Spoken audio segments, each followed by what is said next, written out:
Okay, well today I'm going to be doing the floor repair here, and I'll make a start up at the back up there. So we'll start off cutting this out, getting a piece ready and putting that in place. Righto, let's cut this one out.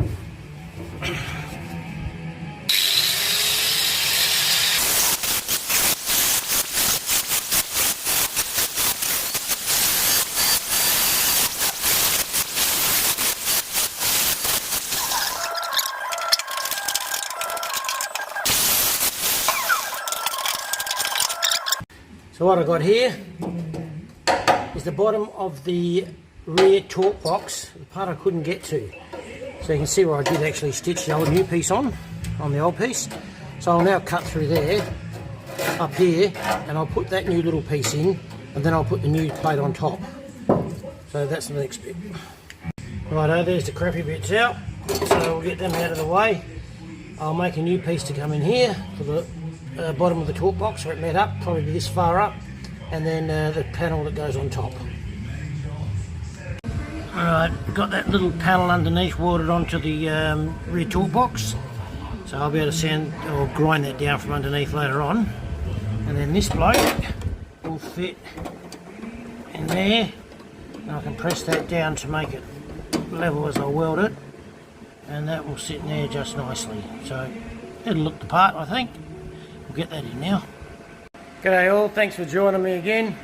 First thing up, safety tip, when you're grinding and welding, smell something burning, probably should check. It could be a towel or something you're laying on, just something I read somewhere, but you never know, so it's worth checking.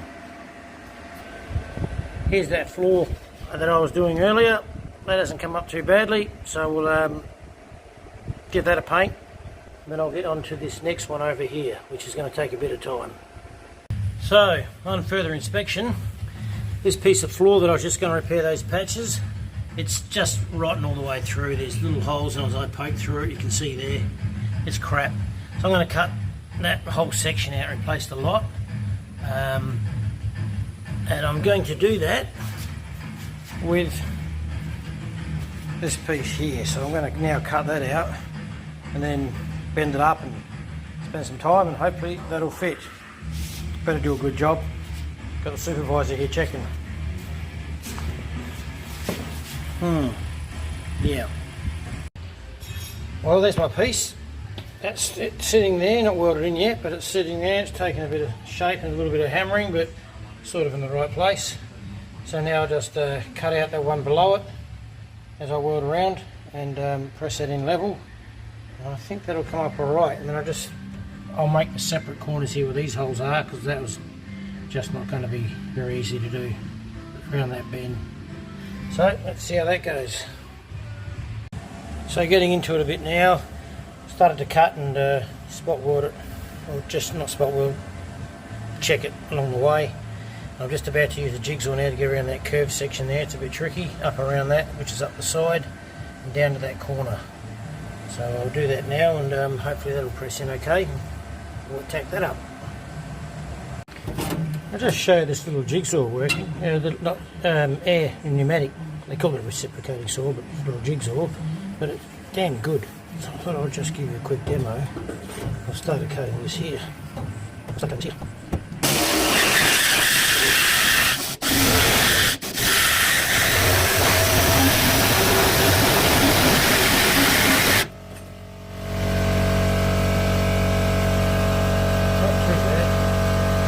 I've just cut around this section here.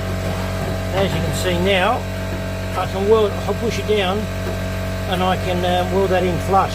So yeah, I only just got that little sucker from Bunnings, only about 70 bucks. Well worth it, not bad at all. The other thing of course you need is the little sander. Very handy for a very quick.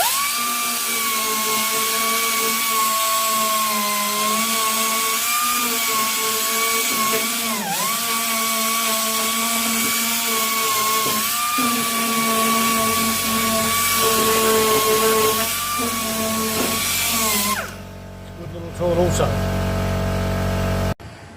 well, it's coming on.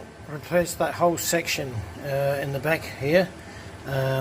further rust spots on the side to put another panel in there. I'm going to cut out that section as well and replace that because it's just a bit too rough around here. So I'll do that, but otherwise it's not too bad. So it's coming on.